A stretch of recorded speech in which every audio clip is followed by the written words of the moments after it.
Mexico decided to celebrate its relationship with the United Kingdom.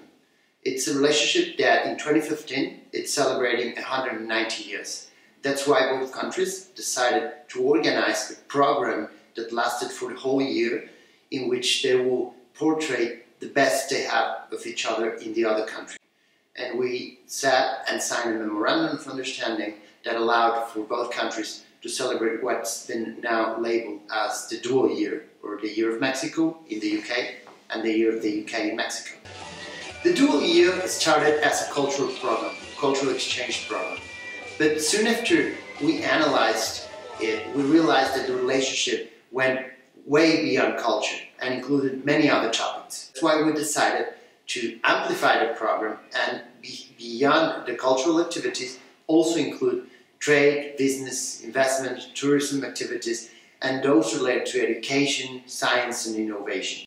So we put together a wonderful program that includes over 120 activities that will take place throughout the year and that are divided into 3 areas, namely the arts and the creative industries, education and innovation, and trade, investment and tourism. Mexico is starting this policy of celebrating dual years with other countries around the world. We started with the UK for many reasons. It's one of our oldest relationships. Actually, the UK, within all of Europe, was the very first nation to recognize Mexico as an independent country.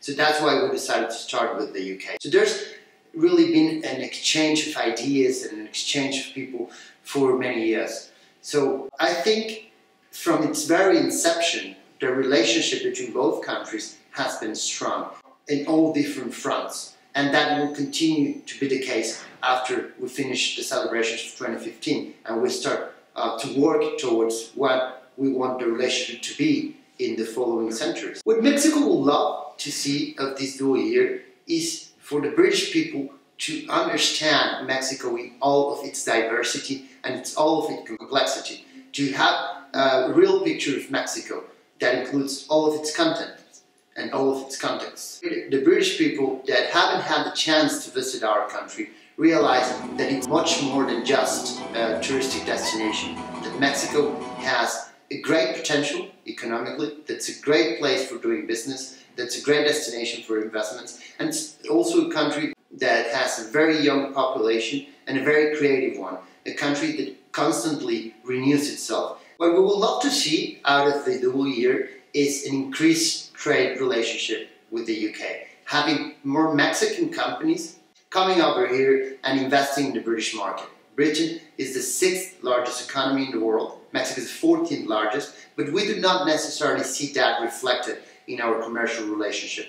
Our aim from both countries is to have an increased trade balance. In terms of our politics, having even more topics that we fight together to put on top of the international agenda. I think the British public will be excited by the flavors and by the cultural products and by the ideas that will be coming from Mexico throughout the next coming months. The British publics and audiences will be excited about experiencing a Mexico that so far has been unknown to them.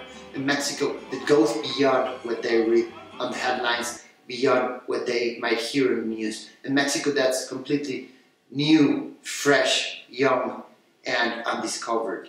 What excites me more about the dual year is to be able to show to my friends in Britain, to the British public, everything about my country, a country that's not necessarily known as it should be known by foreign publics and audiences. What excites me the most is to be able to bring to London contemporary artists, to bring musicians, to bring intellectuals, to bring writers, to bring business people, to bring that Mexico that looks forward and it's willing and working hard on making the best out of its potential.